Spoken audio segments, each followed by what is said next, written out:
வணக்கம் மக்களே! நாம இன்னைக்கு இந்த வீடியோல எத பத்தி பார்க்க போறோம்னா, நம்ம எல்லார் வீட்லயுமே இந்த எறும்புகள் தொல்லை வந்து அதிகமாவே இருக்குங்க.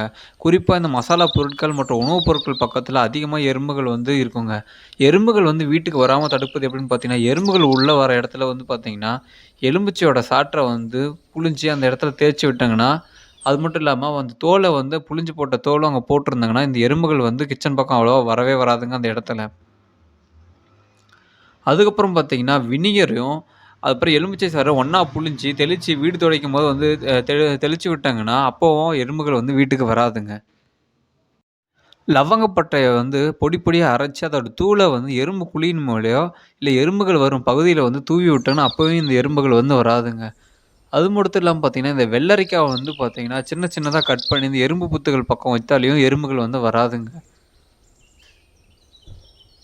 அந்த எறும்பு புற்று பக்கத்துல வந்து பார்த்தீங்கன்னா, இதே மாரி எறும்புகள்லாம் வந்துச்சுன்னா, எறும்பு புற்றுல கொதிக்கும் நீர ஊத்தலாங்க. அப்படி இல்லன்னா கிராமப்புறங்கள்ல பார்த்தீங்கன்னா, இன்றளவும் மண்ணெண்ணெய வந்து எறும்பு புத்தின் மேல ஊத்துவாங்க.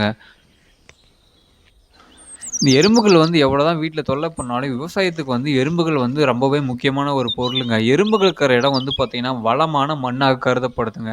இது எறும்புகள் வந்து பார்த்தீங்கன்னா, மண்ல வந்து புத்து வச்சு அங்கங்க போயிட்டு இருக்கிறதுனால, அதில தாவரங்கள் அதாவது வேளாண்மை செய்யும்போது பார்த்தீங்கன்னா, தாவரத்தோட வேர்கள் வந்து ஈஸியா போகுங்க. இது மண்ணுக்கு வந்து வளம் சேர்க்கக்கூடிய பொருளாவே கருதப்படுதுங்க இந்த எறும்புகள்.